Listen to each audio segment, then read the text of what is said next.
Welcome back to another Wednesday on the Pagan Perspective. I'm your Wednesday host, Yeka, and this week we are talking about two very broad topics.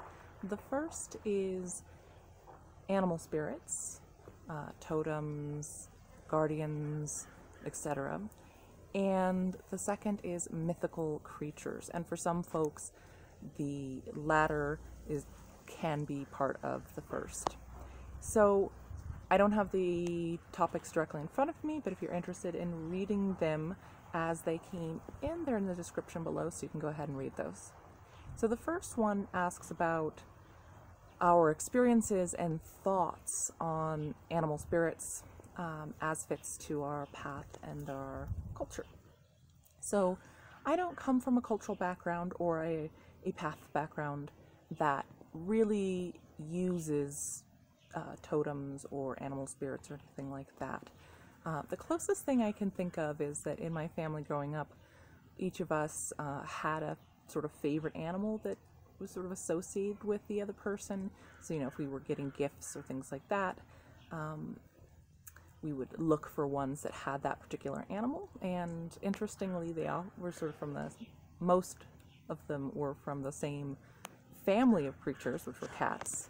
And later on in life, when I got married, my partner also has the favorite creature or associated creature with him that is a cat as well, or in the cat family, that is. So the other way that I have experienced what one might call a spirit animal, or the spirit of an animal, would be in journeying or pathworking, trance work that I do.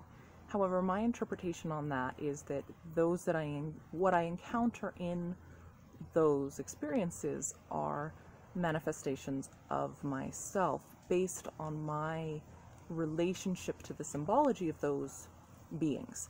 So my relationship to the idea of a particular animal to me might be very different to somebody from a different culture or who just had different experiences growing up. So what the snake means to me might be very different to what the snake means to somebody in the mountains of Japan or, Tewa cultures or something like that.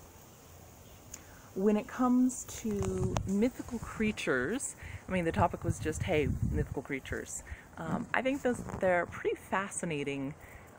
Again, they are, I think, things of metaphor, of symbolic meaning to us. And we see mythical creatures I don't know of any culture that doesn't have one. The one that's most important for me in my practice is the Welsh dragon, so Ddraig Goch, who is the symbol of Wales, and that is my ancestry, that's my ethnic background that I really identify with. I've got it tattooed on me. It's very important as a representation of our people, of our culture, and of the tenacity and the hanging on, because Wales was invaded and conquered in the 1200s, and yet has maintained its language, its culture, its myths, a very, very strong cultural identity for hundreds and hundreds of years, despite being, until recently, and that might depend on who you ask, treated as second-class citizens, and really having to fight to keep one's culture alive. So for me, it's a symbol of that connection and of the strength of our people. That would be probably the most important mythical creature. And again, I don't believe that there's literally a dragon running around somewhere or literally sleeping in the ground, but it's an important symbol and a connection for my past, and something that I hope to pass on to future generations as well. So that's my take this week.